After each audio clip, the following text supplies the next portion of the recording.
Es pues que en nuestra relación hay sujetos activos, sujetos pasivos. Hay un objeto del impuesto y un vínculo. Cuando se encuadra la situación jurídica o de hecho de la persona física o moral obligada, conforme a la norma, a pagar el impuesto.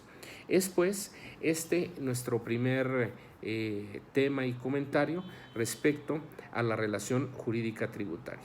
Ahora bien, tenemos que entender que en materia fiscal federal existe el principio establecido en el artículo 5 del Código Fiscal.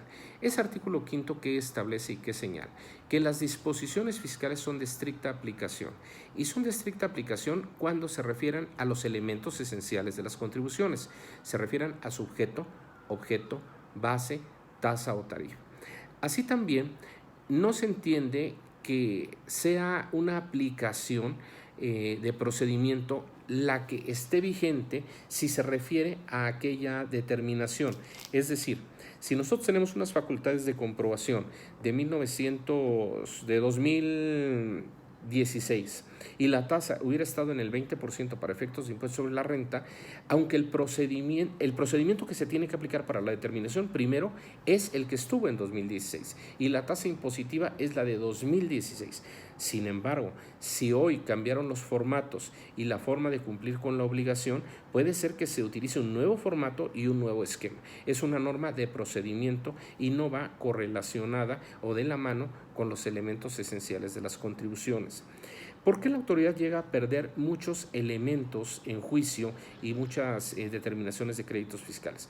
Porque no cuidan las formas, que sabemos que hoy en día los tribunales se encaminan mucho a darle el favor y preferencia al fisco federal. Y esto es un hecho público que, aunque el contribuyente tenga la razón, cometen arbitrariedades o cometen errores y le dan la razón a la autoridad.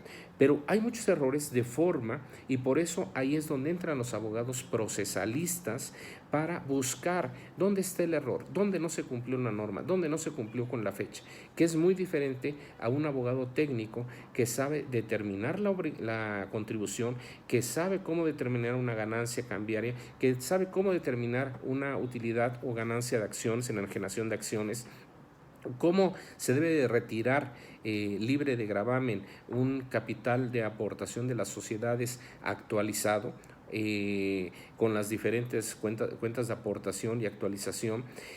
Y son diferentes, pero todo ello, si lo conjuntamos en un abogado y en un contador, vamos a entender perfectamente la norma y qué es lo que señala y establece la norma y que no haya actos de autoridad invasivos para los contribuyentes. A lo largo de las diferentes cápsulas llegaremos a ver arbitrariedades que hoy se dan en el artículo 69b del Código Fiscal de la Federación, que incluso hay una norma totalmente arbitraria al señalarla como delincuencia organizada que está mal estructurada y que confunde de elusión fiscal con defraudación fiscal y equipara delitos que no debería de comparar.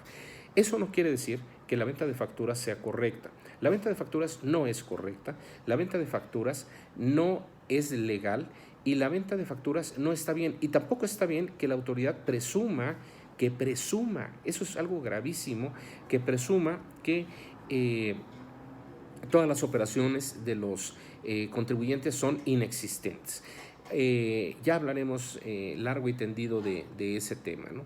Pero por esos hechos de forma de determinar a un sujeto en su domicilio, con las formalidades, el objeto del impuesto, la tasa del impuesto, la base y la tasa de determinación, pueden tirar un juicio y pueden darle la razón al contribuyente. Es pues nuestro primer tema en base a la relación jurídica tributaria, es de manera teórica. Hay libros como el del licenciado Margain, que son muy buenos en derecho tributario, ustedes pueden buscar en internet y les recomiendo que lean esta parte de teoría. Nuestra siguiente cápsula va a ser referencia a la estructura básica del Servicio de Administración Tributaria, cuándo nace, qué autoridades son las que concentra y qué diferencia hay entre un organismo desconcentrado y descentralizado y por qué nace esa figura del Servicio de Administración Tributaria allá en los años de 1993, con un antecedente histórico del Ombudsman de 1982 aproximadamente, con el anterior código y nuevo código fiscal de la Federación, que al día de hoy tiene vigencia. Esa parte de estructura del Servicio de Administración Tributaria, así como la estructura de las diferentes leyes que yo les insisto, deben de contar ustedes con una compilación fiscal correlacionada para poder entender de lo que estamos hablando. Les va a ser muy fácil para buscar, para entender y para que sepamos a dónde dirigirnos en materia fiscal federal. No olviden que hoy también hay en día un acuerdo de colaboración administrativa con la mayoría o con todos los estados de la República Federal, en donde se coordina las facultades de comprobación y recaudación de contribuciones. Lo llamado tenencia, que hoy se aplica a un derecho de prórroga o de refrendo, bueno, son derechos concesionados. La aplicación del impuesto sobre adquisición de bienes inmuebles, o conocido como ISABI, y que dicen, no, es competencia del Estado, es competencia del Distrito Federal, es competencia del Estado. No es cierto, es un impuesto federal que está coordinado y conforme a la Ley de Coordinación Fiscal y a la Ley de Adquisición de Bienes Inmuebles, y de ahí nace el derecho a ser recaudado por el Estado y administrado por las entidades federativas.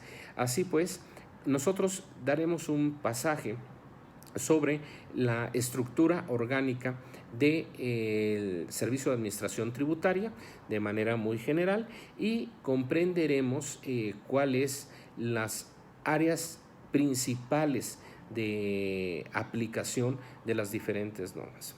Tengan muy buen día, estoy a sus órdenes, sus comentarios los pueden llegar a hacer vía correo electrónico, y si desean que abundemos en un tema, con mucho gusto lo podemos hacer. Espero que les haya sido de interés estas breves palabras. Buen día.